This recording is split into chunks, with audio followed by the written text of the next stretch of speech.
Jeff Brown, you want to come up?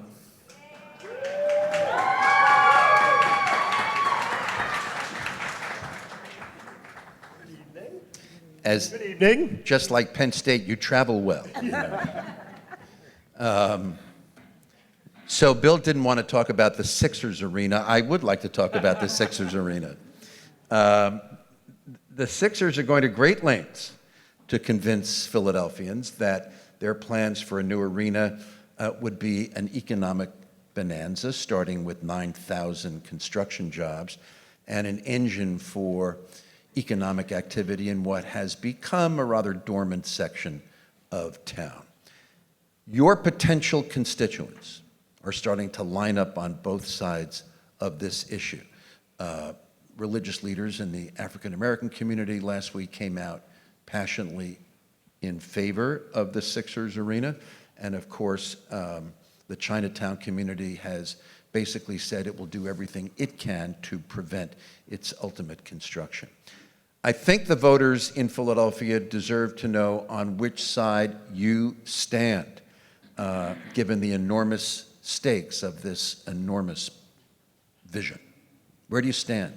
So just to add a little context to Bill's earlier question, we're against everything here in the city, and that is holding us back from making progress. So I have a tendency to want big projects, especially where the companies are coming without a handout to the city and are going to put billions of dollars in capital in, add a lot of union jobs in construction and development. So this is a project I would like to see happen, but I do agree that you have to address the legitimate concerns of Chinatown. And they have concerns about parking, they have concerns about traffic congestion, and I think there are probably answers to that, and they need to be addressed. If we could address the realistic challenges of this project, then this project should move forward. But if we can't, then that's another story, and the city should be willing to weigh in to help make this happen. I think it is good for the city. And that might be capping 76, bringing Chinatown back together, make it one Chinatown. That could create new parking garages, parks. You know, let's look at this bigger to try to make a big home run for the city. The Sixers say that they can do this without asking for money from the city. It seems obvious that it will take hundreds of millions of dollars in state and federal money. SEPTA is going to have to, for all intents and purposes, rebuild the Jefferson Station. So there will be hundreds of millions of dollars in expenditures in addition to the Sixers spending a good deal of their own cash. I agree with you. So even with this kind of public expenditure, you would still be in favor of this project? I lean towards it. But I think the way you do it is you can't ignore Chinatown's issues. They have to be addressed. Not the emotional ones, because we all get emotional. I'm talking about the real issues, like parking, congestion, those kinds of things. Well, let's pursue that just a little further, because it seems like you are equivocating just a little bit. I don't mean, that's not supposed to be funny, but do you think it's conceivable that you cannot solve Chinatown's objections, or is that something that you feel confident that you can take care of? I think the objections can be solved. I really do. Parking can be solved with a big parking garage, and the Sixers should build a big parking garage or arrange for it to be done. There's failing parking conditions in Chinatown right now, and traffic conditions. And it needs to be addressed, and I think it can be done, and there will be a cost for it. But what's wrong is to have a big development that makes lots of people money and add an extra cost to an existing community. You have to address the problems. Have you had conversations with leaders in the Chinatown community as a candidate? I've actually met with all the parties. I've met with Comcast, with the Sixers, and with Chinatown to understand what the issues are, and this is right up my alley. I mean, everything I do is messy and looks impossible, and I usually figure out a way to solve it. And this would be a problem I'd love to get my hands on and try to work my way through it. For years, we have talked about the difficulties of Philadelphia's working poor trying to move up to higher paying and therefore higher skilled jobs.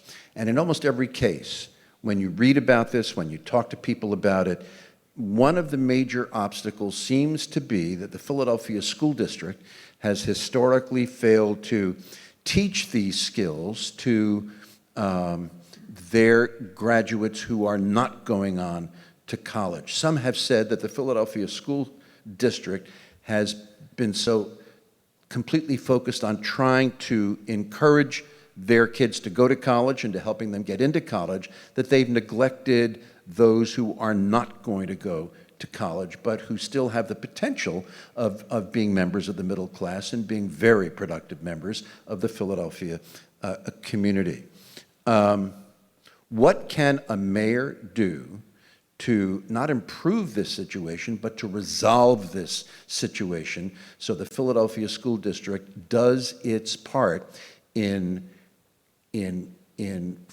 creating individuals who can take those higher skilled jobs? So this question is right up my alley, because the reason I'm running for mayor is we're not fixing any problem in this city unless we address our structural poverty. We have excessive structural poverty. We're the poorest big city in the country. And our K through 12 strategy has caused a big part of the problem. And the problem is that somewhere around 75% or more of our young people don't have a plan to college, haven't gone to college for many decades. At the same time, we've diminished career and technical education. So we have looked down on it. We snubbed our nose on it. And there's more career and technical jobs today that pay more than ever in our history. If you talk to companies, this is what they're missing. They're missing people to do $50,000 to $100,000 a year jobs. We're completely off on this. Our strategy's off. We're arguing in the school district about things that aren't the problem. This is the biggest problem. And honestly, we're at a very good time to fix this problem. But before you fix a problem, you have to identify it. And this is a big problem, one of our biggest. But because of the recent Supreme Court case in the state, and the funding formulas up for discussion, we all think we're going to get more operating dollars, and that's important. But you know what? We might be able to get more capital dollars, and we need to rebuild these schools because we have a gaping problem of too many empty seats. If you think about it, and a grocer would think of it this way, a half-empty store wastes lots of money. We have half-empty schools. The schools have to be right-sized. We have to get rid of old boilers, asbestos, leaky roofs, no air conditioner, and they need to be built for career and technical education, specializing in industries where jobs exist right now for young people that make money. This could be one of the biggest interventions to really turn this city around. Thank you for that question. Della. How you doing, Jeff? Good, my friend. How you doing? Good. So I know that looking at your website and following you, you've created a lot of jobs.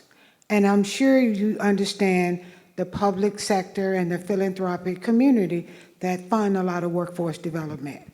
As mayor, how would you recalibrate your lenses away from pushing workforce development through jobs versus making entrepreneurship a career option, like going through workforce development?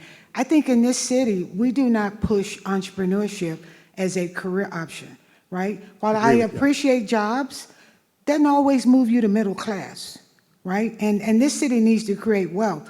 As mayor, what would you do to expedite this recalibrating of lenses? So I appreciate the question. We're always going to need jobs, but if you really want to move us forward, we need more entrepreneurs. Entrepreneurs from the neighborhood that create businesses and hire people in the neighborhood and create wealth for neighborhoods. And the truth of the matter is, the way we currently do it in K through 12 education, in workforce, returning citizens, we don't present an entrepreneurial option. And you know, this is where my wife and I have some really good firsthand experience. I created the PA 30-day fund with some of my colleagues to save small businesses, especially black and brown businesses.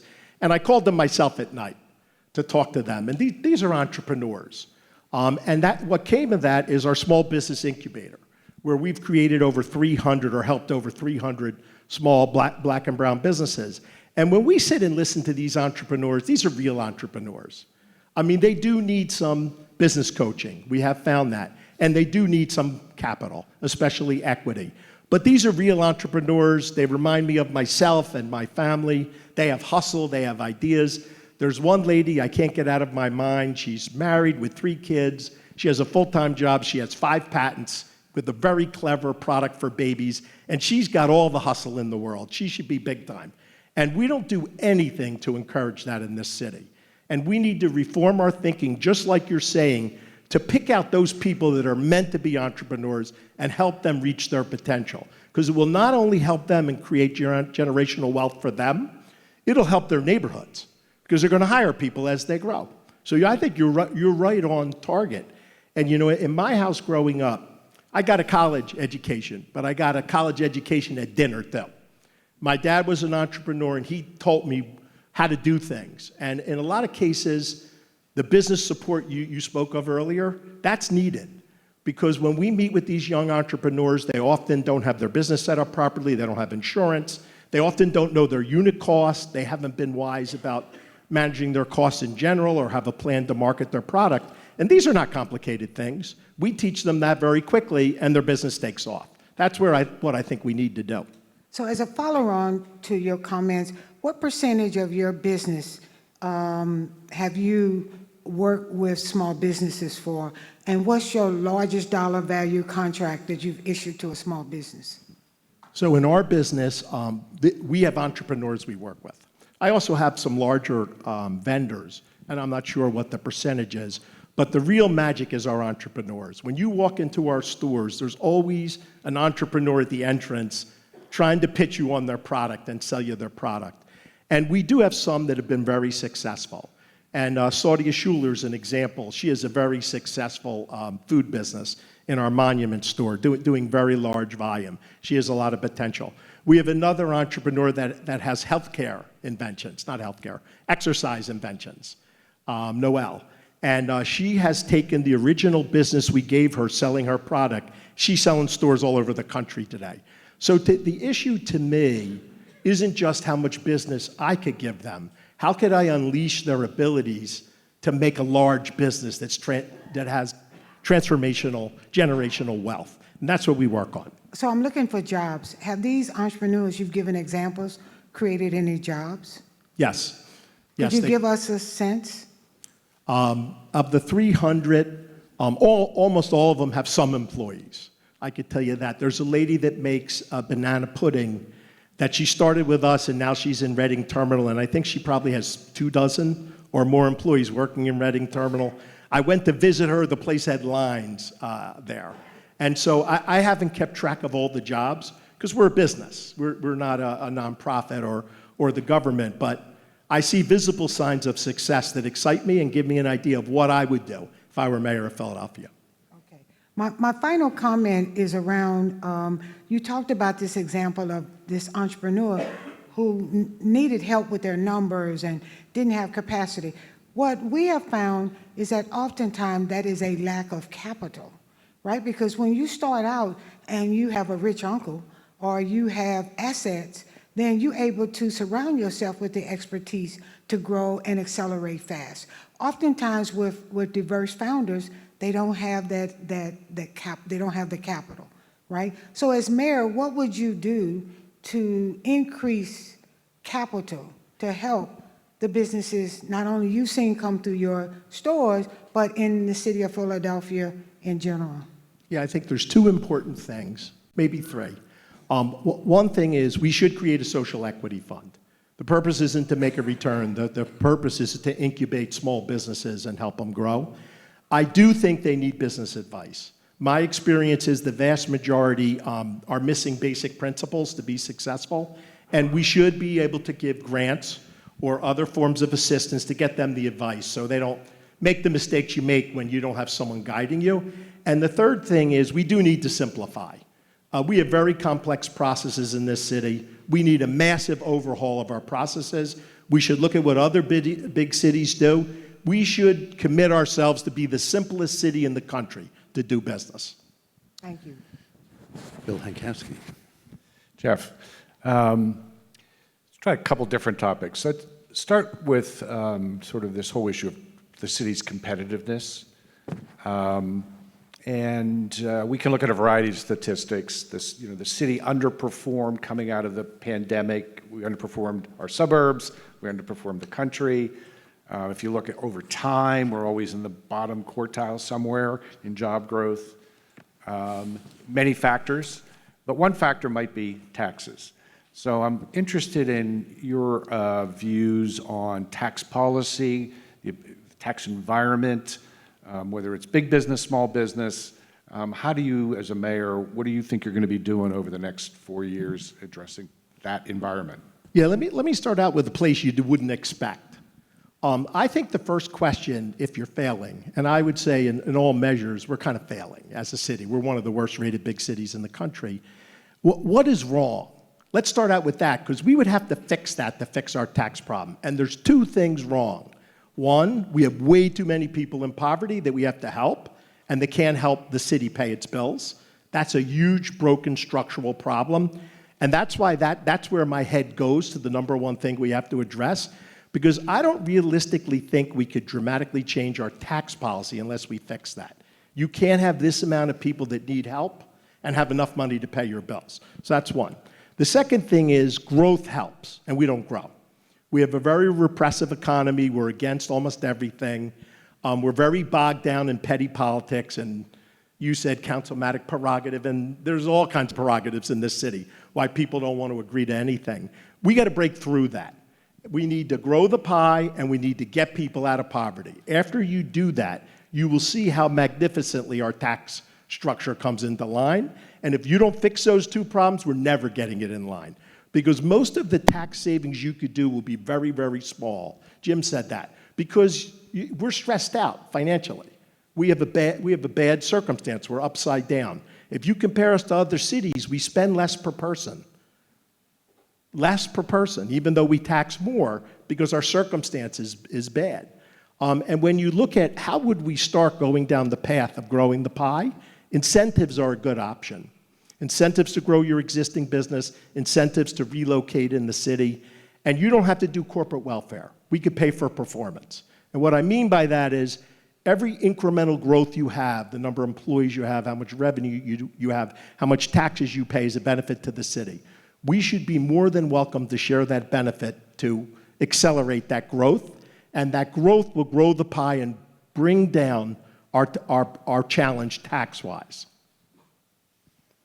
So just to stay on that for a second, Yeah. so you would envision in a Brown administration a pretty extensive incentivized program for business growth, new business relocating, that you think you could execute even with the uniformity clause, a mistake, you don't need enabling legislation. I mean, there's a lot that makes all that hard. As you know, there's enterprise zones, opportunity zones, and empowerment zones, all because it's actually quite hard to do that. You think you could do that fairly quickly and effectively?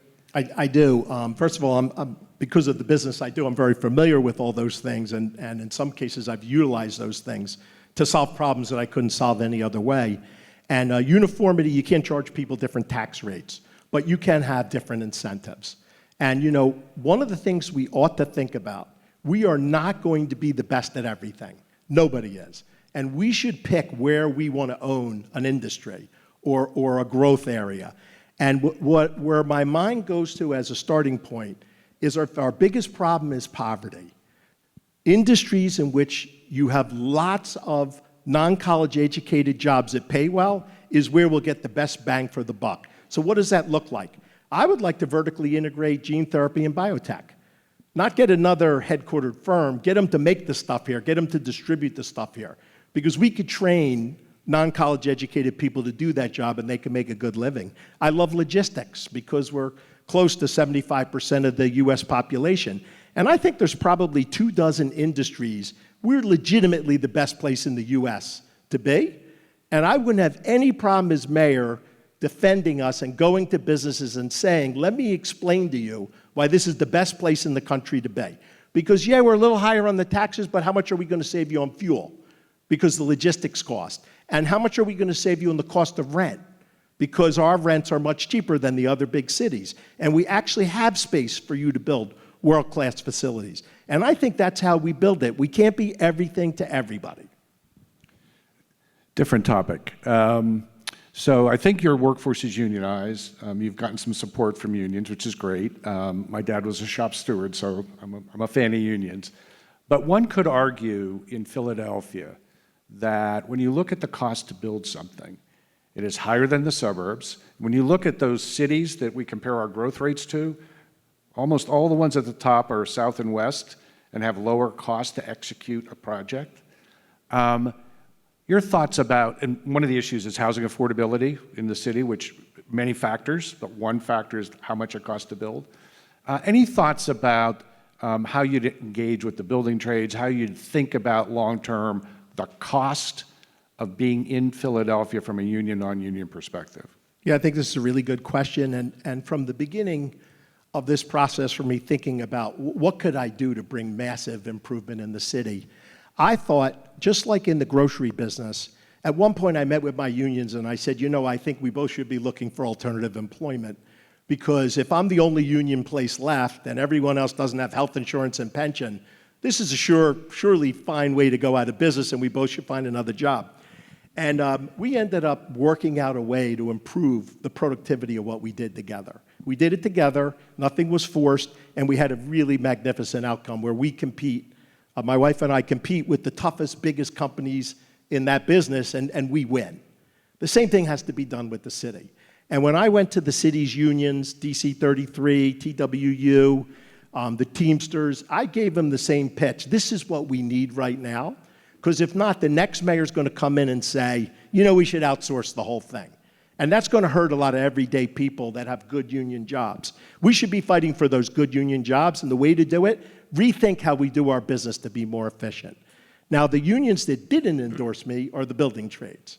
And, you know, I do have concerns about the building trades. Our costs are too high, considering we're the poorest big city in the country. And, you know, there are other things about their business practices that I'm not a fan of. But like any other stakeholder, we'd have to work with them. To get this city turned around, we need some help from them. And it would be on my agenda to work on that. You know, going back to Bill Green, every mayor has said, we're going to reduce the poverty situation in Philadelphia. Poverty rate was, I think, 20% under Bill Green, under Jim Kenney, and every mayor has said, we're going to launch a war against poverty. The poverty rate now is 26.3%, I believe. Why will you succeed when every mayor, going back to Bill Green, has failed? I think this is the most important question in this election, and it's why I should be hired for this job. My wife and I hired 60,000 Philadelphians in our business over our career, people from the neighborhoods, often their first job. I was chairman of Philadelphia Youth Network, where I served 200,000 underprivileged young people from our neighborhoods. I'm chairman of the state workforce system, where hundreds of thousands of people were pulled out of poverty, and we have just about the lowest unemployment rate ever in our state. This is what I do. I have a lot of experience with returning citizens, with handicapped people. This is my expertise. And I have this because I grew up in two worlds. I grew up in the Northeast and I grew up in West Philly, and I've always worked with two worlds. And I understand both worlds, and I can help people out of poverty. It's what I know how to do. And I think it's the most important thing in this election. Thank you, Jim. Appreciate it.